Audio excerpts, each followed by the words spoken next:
ਸੋ ਅੱਜ ਤੁਹਾਡੇ ਸਾਹਮਣੇ ਪੇਸ਼ ਹੈ ਕੁਲਵੰਤ ਸਿੰਘ ਵਿਰਕ ਦੀ ਕਹਾਣੀ ਖੱਬਲ। ਇਹ ਕਹਾਣੀ ਪਾਕਿਸਤਾਨ ਦੀ ਹੈ। ਪਾਕਿਸਤਾਨ ਬਣੇ ਨੂੰ ਅਜੇ 3-4 ਮਹੀਨੇ ਹੀ ਹੋਏ ਸਨ। ਇੱਥੇ ਹਰ ਸ਼ੈ ਉਖੜੀ ਉਖੜੀ ਲੱਗਦੀ ਸੀ। ਥਾਣਿਆਂ ਚੌਂਕੀਆਂ ਵਿੱਚ ਸਮਾਨ ਦੇ ਢੇਰ ਲੱਗੇ ਹੋਏ ਸਨ। ਟਰੰਕ, ਪਲੰਗ, ਪੰਘੂੜੇ, ਮੇਜ਼, ਸੋਫਾ ਸੈੱਟ, ਤਸਵੀਰਾਂ ਸਭ ਆਪਣੀਆਂ ਥਾਵਾਂ ਤੋਂ ਉਖੜ ਕੇ ਥਾਣੇ ਆ ਗਈਆਂ ਸਨ। ਭਲਾ ਪੰਘੂੜਿਆਂ ਤੇ ਤਸਵੀਰਾਂ ਦਾ ਥਾਣਿਆਂ ਵਿੱਚ ਕੀ ਕੰਮ? ਕਦੀ ਇਹਨਾਂ ਦੀ ਘਰਾਂ ਵਿੱਚ ਕੋਈ ਆਪਣੀ ਖਾਸ ਥਾਂ ਹੋਣੀ ਹੈ। ਉਸ ਵੇਲੇ ਘਰ ਵਾਲਿਆਂ ਦਾ ਖਿਆਲ ਹੋਣਾ ਹੈ ਕਿ ਜੇ ਉਸ ਥਾਂ ਤੋਂ ਬਿਨਾਂ ਕਿਸੇ ਹੋਰ ਥਾਂ ਰੱਖੇ ਜਾਣ ਤਾਂ ਬੜੇ ਕੋਝੇ ਲੱਗਣ। ਪਰ ਇਸ ਵੇਲੇ ਇਹ ਇੱਥੇ ਢੇਰ ਵਿੱਚ ਪਏ ਹੋਏ ਸਨ। ਘਰਾਂ ਦੇ ਭਾਂਡੇ, ਅਲਮਾਰੀਆਂ, ਪੜਛੱਤੀਆਂ ਤੇ ਚੌਂਕਿਆਂ ਵਿੱਚੋਂ ਨਿਕਲ ਕੇ ਸਰਕਾਰੀ ਦਫ਼ਤਰਾਂ ਦੇ ਸਾਹਮਣੇ ਢੇਰ ਲੱਗੇ ਹੋਏ ਸਨ। ਇਹਨਾਂ ਨੂੰ ਹੁਣ ਕਦੀ ਕਿਸੇ ਨੇ ਮਾਂਜਿਆ ਨਹੀਂ ਸੀ, ਲਿਸ਼ਕਾਇਆ ਨਹੀਂ ਸੀ, ਗਿਣਿਆ ਨਹੀਂ ਸੀ। ਕਿਸੇ ਇਸਤਰੀ ਮਨੁੱਖ ਦਾ ਹੱਥ ਲੱਗਿਆਂ ਵੀ ਕਈ ਮਹੀਨੇ ਹੋ ਗਏ ਸਨ। ਪਾਕਿਸਤਾਨ ਵਿੱਚ ਹਰ ਸ਼ੈ ਉਖੜੀ ਉਖੜੀ ਸੀ। ਕਈਆਂ ਘਰਾਂ ਵਿੱਚ ਆਪਣੀਆਂ ਖੁਰਲੀਆਂ ਤੋਂ ਉਖੜੇ ਹੋਏ ਡੰਗਰ ਵੀ ਸਨ। ਧਰਠੀਆਂ ਹੋਈਆਂ ਅੱਖਾਂ ਨਾਲ ਉਹ ਦਿਵਾਲਿਓਂ ਵੇਖਦੇ ਤੇ ਓਪਰੀਆਂ ਥਾਵਾਂ ਤੇ ਡਰ ਡਰ ਕੇ ਪੈਰ ਧਰਦੇ। ਇਸ ਉਥਲ ਪੁਥਲ ਵਿੱਚ ਕੇਵਲ ਧਰਤੀ ਹੀ ਆਪਣੀ ਥਾਂ ਪੱਕੀ ਸੀ ਤੇ ਇਸ ਧਰਤੀ ਤੇ ਅਨੇਕਾਂ ਉਖੜੇ ਹੋਏ ਸ਼ਰਨਾਰਥੀ ਰਿੜ੍ਹਦੇ ਫਿਰਦੇ। ਵਾਗੇ ਵੱਡੇ ਕੈਂਪ ਤੋਂ ਇਹਨਾਂ ਨੂੰ ਅਗਾਂਹ ਠੇਲ ਦਿੱਤਾ ਜਾਂਦਾ ਤੇ ਫਿਰ ਇਹ ਸ਼ਰਨਾਰਥੀ ਜ਼ਿਲ੍ਹਿਓਂ ਜ਼ਿਲ੍ਹੇ ਤੇ ਪਿੰਡੋਂ ਪਿੰਡ ਪੈਦਲ ਜਾਂ ਗੱਡਿਆਂ ਵਿੱਚ ਜ਼ਮੀਨ ਦੀ ਭਾਲ ਵਿੱਚ ਭੌਣ ਲੱਗ ਪੈਂਦੇ। ਸ਼ਰਨਾਰਥੀ ਤੇ ਸ਼ਰਨਾਰਥੀ, ਪੁਰਾਣੇ ਲੋਕ ਵੀ ਉਖੜ ਗਏ ਸਨ। ਬਰਾਦਰੀ ਵਾਲਿਆਂ ਦੀਆਂ ਬਰਾਦਰੀਆਂ ਟੁਰ ਗਈਆਂ ਸਨ ਤੇ ਯਾਰਾਂ ਦੇ ਯਾਰ। ਮਜ਼ਦੂਰਾਂ ਦੇ ਮਿਲ ਮਾਲਕ ਵੀ ਚਲੇ ਗਏ ਸਨ ਤੇ ਮਿਲ ਵਾਲਿਆਂ ਦੇ ਮਜ਼ਦੂਰ ਤੇ ਇਹਨਾਂ ਸਾਰਿਆਂ ਦੀ ਥਾਂ ਨਵੇਂ ਲੋਕ ਆ ਗਏ ਸਨ। ਇਹ ਨਵੇਂ ਲੋਕ ਕਿਸ ਤਰ੍ਹਾਂ ਦੇ ਸਨ? ਗੰਦੇ ਜਿਹੇ, ਬੌਂਤਰੇ ਹੋਏ। ਪੁਰਾਣੇ ਲੋਕਾਂ ਵਿੱਚ ਘੁਲ ਮਿਲ ਨਹੀਂ ਸਨ ਸਕਦੇ। ਸਲਾਮ ਅਲੈਕਮ ਆ ਕੇ ਕੋਲ ਬੈਠ ਕੇ ਗੱਲਬਾਤ ਨਹੀਂ ਕਰਦੇ ਸਨ, ਸਗੋਂ ਬੂਹੇ ਵਿੱਚ ਖਲੋ ਕੇ ਝਾਕਦੇ ਰਹਿੰਦੇ। ਜੇ ਕਵਾਓ ਵੀ ਤਾਂ ਵੀ ਨਾ ਕੁੰਦੇ। ਇਹਨਾਂ ਲੋਕਾਂ ਨੇ ਤੇ ਪਿੰਡ ਦੀਆਂ ਜੜ੍ਹਾਂ ਹਿਲਾ ਦਿੱਤੀਆਂ ਸਨ। ਪੁਰਾਣੇ ਵਸਨੀਕਾਂ ਨੂੰ ਵੀ ਆਪਣੇ ਪਿੰਡ ਓਪਰੇ ਲੱਗਣ ਲੱਗ ਪਏ ਸਨ, ਕਿਉਂਕਿ ਇਹ ਉਸ ਤਰ੍ਹਾਂ ਦੇ ਪਿੰਡ ਨਹੀਂ ਰਹੇ ਸਨ ਜਿਨ੍ਹਾਂ ਵਿੱਚ ਉਹ ਜੰਮੇ ਪਲੇ ਸਨ। ਉਹਨਾਂ ਦੀਆਂ ਹਵੇਲੀਆਂ ਕੋਲੋਂ ਲੰਘਦੇ ਨਹਿਰਾਂ, ਰਜਵਾ ਵੀ ਬਗਾਨੇ ਹੋ ਗਏ ਸਨ। ਉਹ ਉੱਥੋਂ ਹੁਣ ਵੁਜ਼ੂ ਨਹੀਂ ਸਨ ਕਰ ਸਕਦੇ। ਕਈ ਦਿਨ ਨਹਿਰਾਂ ਦਾ ਪਾਣੀ ਲਾਲ ਆਉਂਦਾ ਰਿਹਾ ਸੀ ਤੇ ਕਈ ਸਾਬਤ ਮੁਰਦੇ ਤੇ ਕਈਆਂ ਦੀਆਂ ਲੱਤਾਂ ਬਾਹਾਂ ਰੁੜਦੀਆਂ ਆਉਂਦੀਆਂ ਰਹੀਆਂ ਸਨ। ਇਸ ਪਾਣੀ ਨਾਲ ਹੁਣ ਵੁਜ਼ੂ ਕਿਸ ਤਰ੍ਹਾਂ ਕੀਤਾ ਜਾ ਸਕਦਾ ਸੀ? ਉਹ ਤੇ ਆਪਣੇ ਇਆਣਿਆਂ ਨੂੰ ਵੀ ਇਹਨਾਂ ਵਿੱਚ ਨਹਾਉਣ ਤੋਂ ਹਟਕ ਦਿੰਦੇ। ਹਰ ਸ਼ੈ ਉਲਟ ਪੁਲਟ ਹੋਈ ਪਈ ਸੀ ਤੇ ਪੁਰਾਣੀ ਹਾਲਤ ਵੱਲ ਆਉਣ ਦਾ ਚਾਰਾ ਕਰ ਰਹੀ ਸੀ। ਹਰ ਸ਼ੈ ਆਪਣੀ ਥਾਂ ਨੂੰ ਅੜਾਉਣ ਦੀ ਥਾਂ ਪੈਰ ਜਮਾਉਣ ਦੀ ਕੋਸ਼ਿਸ਼ ਕਰ ਰਹੀ ਸੀ। ਹਰ ਸ਼ੈ ਪੁਨਰ ਸਥਾਪਨ ਮੰਗਦੀ ਸੀ। ਉਹ ਮੁਲਕ ਤੇ ਤਬਾਹ ਹੋ ਗਏ।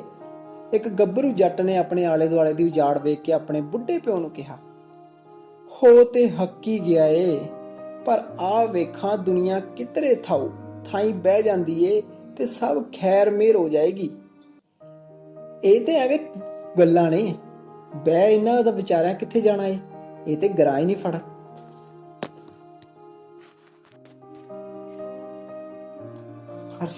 ਹਰ ਸ਼ੈ ਪੁਨਰ ਸਥਾਪਨ ਮੰਗਦੀ ਸੀ।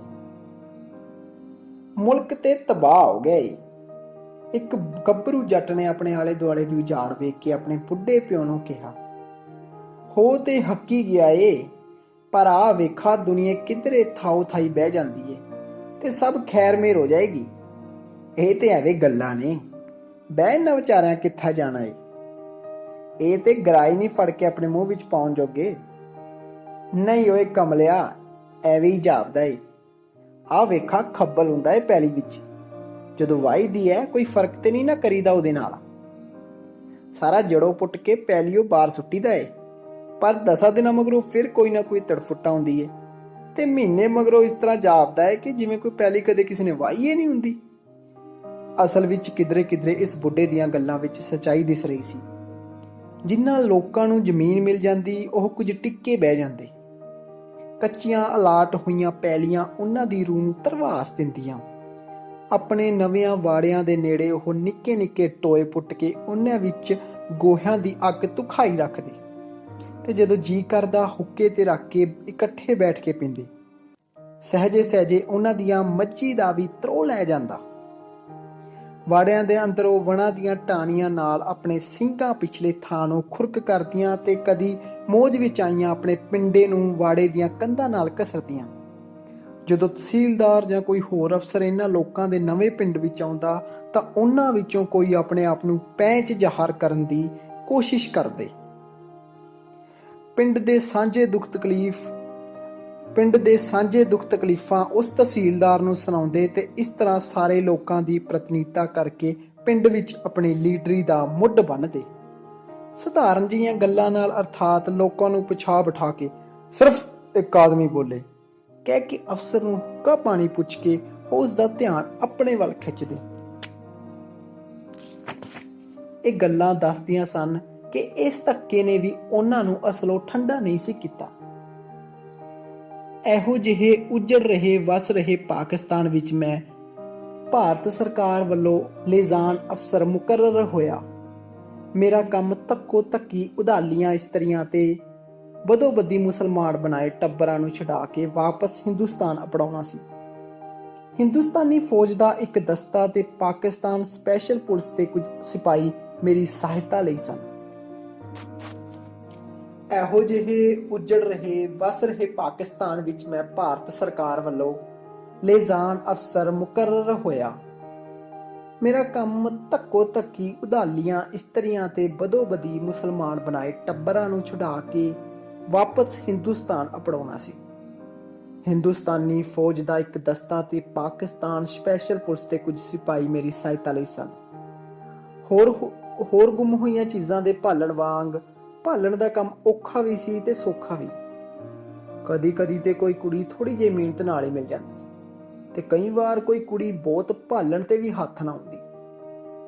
ਪਾਕਿਸਤਾਨ ਪੁਲਿਸ ਵਾਲੇ ਉਹਨਾਂ ਨੂੰ ਮੁੜਾਣ ਵਿੱਚ ਉਹ ਇਸ ਨੂੰ ਬਰਾਮਦ ਕਰਨ ਆਖਦੇ ਸਨ। ਥੋੜੀ ਬਹੁਤ ਸਹਾਇਤਾ ਵੀ ਕਰ ਦਿੰਦੇ ਪਰ ਆਪ ਪਤਾ ਘੱਟ ਵੱਧ ਹੀ ਦਿੰਦੇ। ਫਿਰ ਵੀ ਜਦ ਕਦੀ ਉਹ ਦਿਲੋਂ ਨਾਲ ਤੁਰ ਪੈਂਦੇ ਤੇ ਕੰਮ ਅਸਲੋਂ ਸੌਖਾ ਹੋ ਜਾਂਦਾ। ਇਸ ਵੇਰ ਦੀ ਇਹ ਗੱਲ ਹੈ ਜਦੋਂ ਇਲਾਕੇ ਦਾ ਥਾਣੇਦਾਰ ਨਾ ਕੇਵਲ ਮੇਰੇ ਨਾਲ ਹੀ ਤੁਰਿਆ ਸਗੋਂ ਉਧਾਲੀ ਹੋਈ ਇਸਤਰੀ ਦਾ ਪਤਾ ਵੀ ਮੈਨੂੰ ਉਸੇ ਹੀ ਦੱਸਿਆ। ਉਸ ਇਹ ਵੀ ਦੱਸਿਆ ਕਿ ਇਹ ਇਸਤਰੀ ਉਸੇ ਥਾਣੇ ਦੇ ਇੱਕ ਪਿੰਡ ਦੇ ਨੰਬਰਦਾਰ ਦੀ ਨੂੰਹ ਸੀ। ਜਿਸ ਪਿੰਡ ਵਿੱਚ ਅਸੀਂ ਜਾਣਾ ਸੀ ਉਹ ਪਿੰਡ ਪੱਕੀ ਸੜਕ ਤੋਂ ਬੜੀ ਦੂਰ ਸੀ। ਢੇਰ ਚਿਰ ਅਸੀਂ ਕੱਚੀਆਂ ਸੜਕਾਂ ਤੇ ਪੈਹਾਂ ਤੇ ਖੱਜਲ ਹੁੰਦੇ ਰਹੇ। ਜਦ ਅਸੀਂ ਪਿੰਡ ਅੱਪੜੇ ਤਾਂ ਪਿੰਡ ਦੇ ਚੌਧਰੀ ਥਾਣੇਦਾਰ ਦੇ ਸਵਾਗਤ ਲਈ ਇਕੱਠੇ ਹੋ ਗਏ। ਪਾਕਿਸਤਾਨ ਵਿੱਚ ਉਸ ਵੇਲੇ ਸਰਕਾਰ ਦਾ ਬੜਾ ਰੋਬ ਸੀ। ਥਾਣੇਦਾਰ ਨੇ ਉਸ ਇਸਤਰੀ ਦਾ ਪਤਾ ਪੁੱਛਿਆ ਤਾਂ ਚੌਧਰੀਆਂ ਨੇ ਝੱਟ ਉਸ ਨੂੰ ਇੱਕ ਕੋਠਾ ਵਿਖਾ ਦਿੱਤਾ। ਇੱਕ ਛੋਟਾ ਕੋਠਾ ਇੱਕ ਵੱਡੇ ਸਾਰੇ ਵਲਗਣ ਦੇ ਸਿਰੇ ਤੇ ਛੱਤਿਆ ਹੋਇਆ ਸੀ। ਥਾਣੇਦਾਰ ਤੇ ਹੋਰ ਲੋਕ ਬਾਹਰ ਹੀ ਰਹੇ ਤੇ ਮੈਂ ਇਕੱਲਾ ਅੰਦਰ ਚਲਾ ਗਿਆ। ਇਹ ਕੋਈ 3 ਕੁ ਮੰਜੀਆਂ ਦਾ ਕੋਠਾ ਸੀ। ਇੱਕ ਪਾਸੇ ਲੱਕੜ ਦੀ ਇੱਕ ਪਰਛੱਤੀ ਤੇ ਥੋੜੇ ਜਿਹੇ ਗਲਾਸ, ਕੋਲੀਆਂ, ਥਾਲੀਆਂ ਪਈਆਂ ਹੋਈਆਂ ਸਨ। ਕਮਰੇ ਦੀ ਇੱਕ ਗੁੱਠੇ, ਕੁਝ ਬਿਸਤਰੇ ਤੇ ਥੋੜਾ ਸਮਾਨ ਵੀ ਸੀ। ਉਹ ਤੀਵੀਂ ਮੰਜੇ ਤੇ ਪਈ ਹੋਈ ਸੀ। ਕਈਆਂ ਦਿਨਾਂ ਤੋਂ ਉਸ ਨੂੰ ਬੁਖਾਰ ਹੋ ਰਿਹਾ ਸੀ। ਉਸ ਦੇ ਇੱਕ ਹੱਥ ਤੇ ਪੱਟੀਆਂ ਵੱਜੀਆਂ ਹੋਈਆਂ ਸਨ। ਸ਼ਾਇਦ ਕੋਈ ਉਠਾ ਉੱਠਿਆ ਸੀ। ਉਸ ਵੇਲੇ ਉਹ ਡਾਢੀ ਨਿਢਾਲ ਜਾਪਦੀ ਸੀ ਤੇ ਅਸਲੋਂ ਹੌਲੀ ਹੌਲੀ ਬੋਲਦੀ ਸੀ। ਮੈਂ ਉਸ ਦੇ ਕੋਲ ਮੰਜੀ ਤੇ ਬੈਠ ਗਿਆ। ਕੀ ਗੱਲ ਏ? ਮੈਂ ਉਸ ਦਾ ਹਾਲ ਚਾਲ ਪੁੱਛਣ ਲਈ ਸਿੱਧਾ ਜਿਹਾ ਸਵਾਲ ਕੀਤਾ। ਤਾਪ ਚੜ੍ਹਦਾ ਏ ਚੌਥੇ ਪੰਜਵੇਂ ਦਿਨ ਦਾ। ਇੱਥੇ ਤੇਰੇ ਕੋਲ ਕੋਈ ਹੋਰ ਜਨਾਨੀ ਨਹੀਂ? ਨਹੀਂ, ਨੇੜ ਤੇੜ ਤਾਂ ਕੋਈ ਵੀ ਨਹੀਂ। ਪਹਿਲੋਂ ਜੋ ਖੋਈਆਂ ਹੋਈਆਂ ਕੁੜੀਆਂ ਤੀਵੀਆਂ ਮੈਂ ਵੇਖੀਆਂ ਸਨ ਉਹਨਾਂ ਨਾਲੋਂ ਇਸ ਦਾ ਚੌਗਰਦਾ ਬਿਲਕੁਲ ਵੱਖਰਾ ਸੀ। ਉਹਨਾਂ ਦੇ ਦੁਆਲੇ ਬੰਦੇ ਜਨਾਨੀਆਂ ਹੁੰਦੇ ਸਨ। ਉਹ ਕਿਸੇ ਦੀ ਨਜ਼ਰ ਹੇਠ, ਕਿਸੇ ਦੀ ਰਾਖੀ ਹੇਠ ਰਹਿੰਦੀਆਂ ਸਨ ਤੇ ਇਸੇ ਤਰ੍ਹਾਂ ਹੀ ਮੈਨੂੰ ਵਿਖਾਈਆਂ ਜਾਂਦੀਆਂ। ਮੈਨੂੰ ਇਸ ਤਰ੍ਹਾਂ ਪ੍ਰਤੀਤ ਹੋਇਆ ਜਿਵੇਂ ਇਸ ਕੋਠੇ ਵਿੱਚ ਉਹ ਇਕੱਲੀ ਹੀ ਰਹਿੰਦੀ ਸੀ ਤੇ ਲੋਕਾਂ ਨੇ ਉਸ ਨੂੰ ਆਪਣੇ ਹਾਲ ਤੇ ਹੀ ਛੱਡ ਦਿੱਤਾ ਹੋਇਆ ਸੀ। ਸਗੋਂ ਇਸ ਤੋਂ ਵੀ ਵੱਧ ਜਿਵੇਂ ਲੋਕਾਂ ਨੇ ਉਸ ਦੀ ਸਹਾਇਤਾ ਕੀਤੀ ਹੋਵੇ। ਉਸ ਦੇ ਪਿੰਡ ਤੇ ਘਰ ਵਾਲੇ ਕਿਸ ਤਰ੍ਹਾਂ ਖਤਮ ਹੋਏ, ਇਹ ਮੈਂ ਪਹਿਲਾਂ ਹੀ ਸੁਣ ਬੈਠਾ ਸੀ। ਫਿਰ ਦੂਸਰੇ ਵੇਰ ਉਸ ਦੇ ਮੂੰਹ ਸੁਣਨ ਦਾ ਕੋਈ ਫਾਇਦਾ ਨਹੀਂ ਸੀ। ਮੈਨੂੰ ਵਧੇਰੇ ਦਿਲਚਸਪੀ ਉਸ ਦੀ ਮੌਜੂਦਾ ਹਾਲਤ ਵਿੱਚ ਸੀ। ਇੱਥੇ ਰਹਿੰਦਿਆਂ ਤੈਨੂੰ ਕਿੰਨਾ ਚਿਰ ਹੋ ਗਿਆ ਏ? ਜਿਸ ਦਿਨ ਦਾ ਪਿੰਡ ਉਜੜਿਆ ਏ ਉਸ ਦਿਨ ਤੋਂ ਇੱਥੇ ਹੀ ਆ। ਇਹ ਭਾਂਡੇ ਤੇ ਕੱਪੜੇ ਕਿਸ ਨੇ ਦਿੱਤੇ ਤੈਨੂੰ? ਤੁਸੀਂ ਤੇ ਅਸਲੋਂ ਕਮਲੇ ਹੋ, ਤੁਸੀਂ ਤੇ ਅਸਲੋਂ ਕਮਲੇ ਹੋ।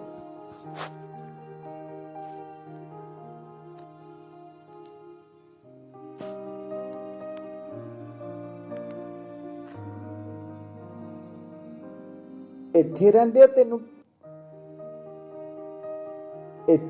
ਤੈਨੂੰ ਕਿੰਨਾ ਚਿਰ ਹੋ ਗਿਆ ਏ? ਜਿਸ ਦਿਨ ਦਾ ਪਿੰਡ ਉਜੜਾ ਏ ਉਸ ਦਿਨ ਤੋਂ ਇੱਥੇ ਹੀ ਆ। ਇਹ ਭਾਂਡੇ ਤੇ ਕੱਪੜੇ ਤੈਨੂੰ ਕਿਸ ਦਿੱਤੇ ਨੇ? ਤੁਸੀਂ ਤੇ ਅਸਲੋਂ ਕਮਲੇ ਹੋ। ਮੈਂ ਸਮਝ ਗਿਆ, ਉਹ ਕੱਲੀ ਨਹੀਂ ਸੀ ਤੇ ਨਾ ਹੀ ਇੱਥੇ ਪਿਆ ਸਮਾਨ ਉਸਦਾ ਆਪਣਾ ਸੀ।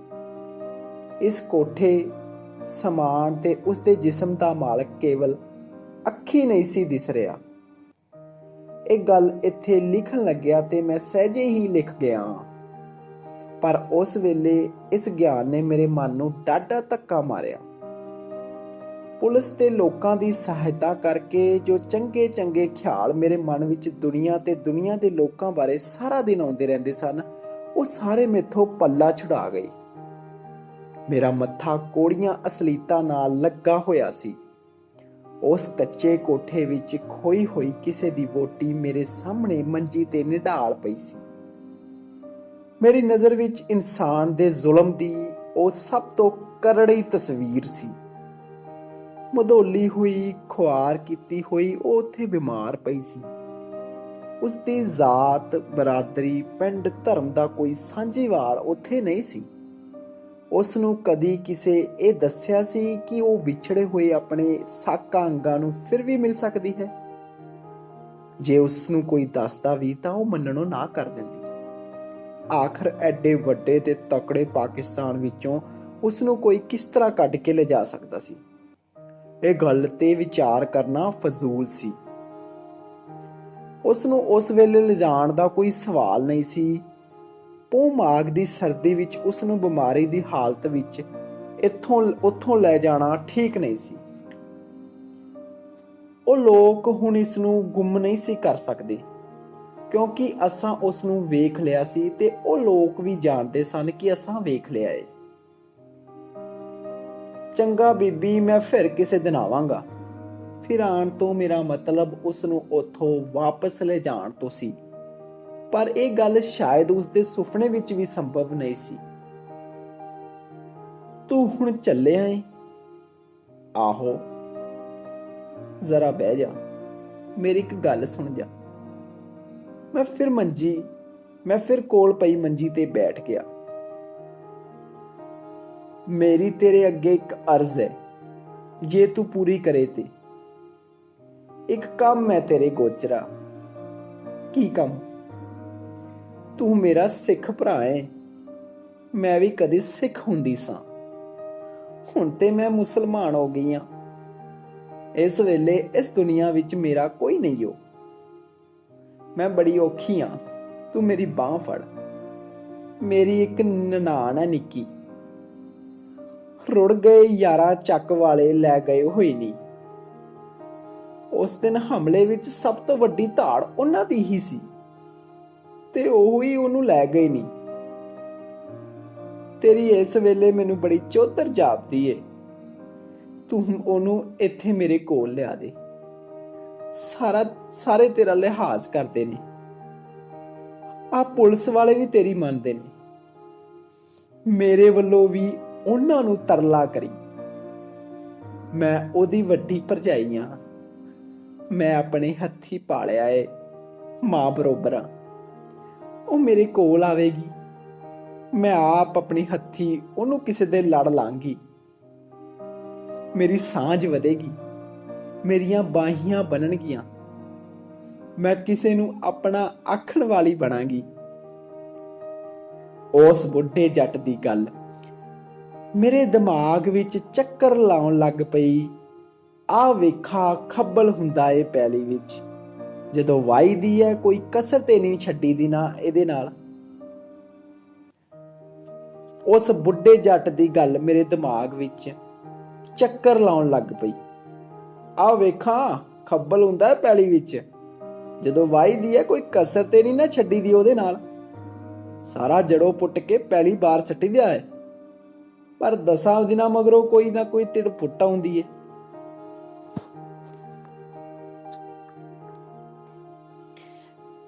ਉਸ ਦੀ ਇਹ ਗੱਲ ਸੁਣ ਮੇਰੇ ਦਿਮਾਗ ਵਿੱਚ ਉਹ ਬੁੱਢੇ ਜੱਟ ਦੀ ਗੱਲ ਚੱਕਰ ਲਾਉਣ ਲੱਗ ਪਈ। ਆਹ ਵੇਖੋ ਖੱਬਲ ਹੁੰਦਾ ਏ ਪੈਲੀ ਵਿੱਚ, ਉਹ ਜਦੋਂ ਵਾਈ ਦੀ ਆ ਕੋਈ ਕਸਰ ਤੇ ਨਹੀਂ ਨਾ ਛੱਡੀ ਦੀ ਉਹਦੇ ਨਾਲ। ਸਾਰਾ ਜੜੋਂ ਪੁੱਟ ਕੇ ਪੈਲੀ ਉਹ ਬਾਹਰ ਸੁੱਟੀ ਦਾ ਏ, ਪਰ 10 ਦਿਨਾਂ ਮਗਰੋਂ ਫਿਰ ਕੋਈ ਨਾ ਕੋਈ ਤਿੜ ਫੁੱਟ ਆਉਂਦੀ ਏ। ਸਮਾਪਤ।